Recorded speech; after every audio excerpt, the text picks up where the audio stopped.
മോഹിനിയാട്ടം മോഹിനികൾക്കുള്ളതാണ്. അതിൽ മോഹനന്മാരില്ലെന്നും കാക്കയുടെ നിറമായതുകൊണ്ട് മോഹിനിയാട്ടം RLV രാമകൃഷ്ണന് ചേരുന്നതല്ല എന്നുമുള്ള സത്യഭാമയുടെ അധിക്ഷേപ പരാമർശത്തിന് കലാമണ്ഡലത്തിൽ തന്നെ മോഹിനിയാട്ടം അവതരിപ്പിച്ച് രാമകൃഷ്ണന്റെ മറുപടി.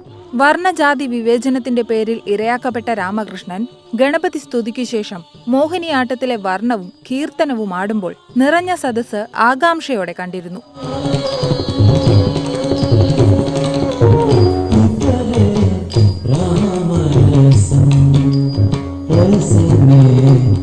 രാമകൃഷ്ണൻ തന്നെ ചിട്ടപ്പെടുത്തിയ പുരുഷ കേന്ദ്രീകൃതമായ 3 മോഹിനിയാട്ട അവതരണമാണ് കലാമണ്ഡലത്തിൽ അരങ്ങേറിയത്.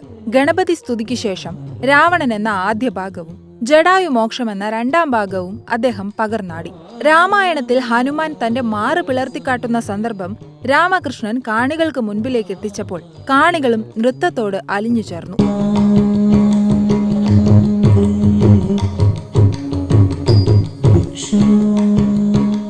പതിനഞ്ച് വർഷമായി അധ്യാപകനായും നർത്തകനായും രാമകൃഷ്ണൻ കലാരംഗത്തുണ്ട്.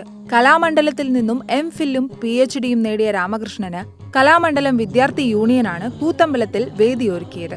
നൃത്താവതരണത്തിനു ശേഷം വിദ്യാർത്ഥി union chairman Anuj G. Mahendran, KS Krishnadas, vice chairperson Sreelakshmi എന്നിവരുടെ നേതൃത്വത്തിൽ RLV രാമകൃഷ്ണനെ പൊന്നാടയണിയിച്ച് ആദരിച്ചു. കലാമണ്ഡലത്തിൽ ചിലങ്ക കെട്ടിയാടാൻ കഴിഞ്ഞത് സ്വപ്ന സാക്ഷാത്കാരമെന്നാണ് RLV പ്രതികരിച്ചത്.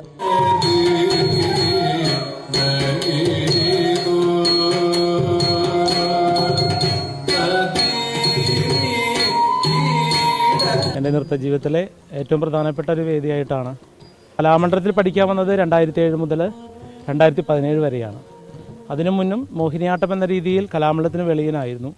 ഇവിടുത്തെ പ്രാക്ടിക്കൽ ക്ലാസ്സുകളിലല്ല ഞാൻ ഉണ്ടായിരുന്നത്, പ്രധാനമായിട്ടും അക്കാദമിക വിഷയങ്ങളിലായിരുന്നു. ഇന്നൊക്കെ ഏകദേശം പഠിക്കകത്തായിട്ടുണ്ട്. ഇനി എന്തായാലും എനിക്ക് തോന്നുന്നു ഇതൊരു പുരോഗമനത്തിന്റെ പാതയിലേക്ക് നീങ്ങും തീർച്ചയായിട്ടും. അതേസമയം സൗന്ദര്യമുള്ള അഥവാ വെളുത്ത നിറമുള്ള പുരുഷന്മാർക്ക് മാത്രമേ മോഹിനിയാട്ടം ചെയ്യുവാൻ കഴിയൂ. താൻ പരിശീലിപ്പിക്കുന്ന കുട്ടികളിൽ പോലും കറുത്ത നിറമുള്ള കുട്ടികളെ മത്സരത്തിന് വിടില്ലെന്നുമായിരുന്നു സത്യഭാമ അവരുടെ അഭിമുഖത്തിലെ പരാമർശം വിവാദമായതിനു ശേഷവും മാധ്യമങ്ങളോട് പ്രതികരിച്ചത്.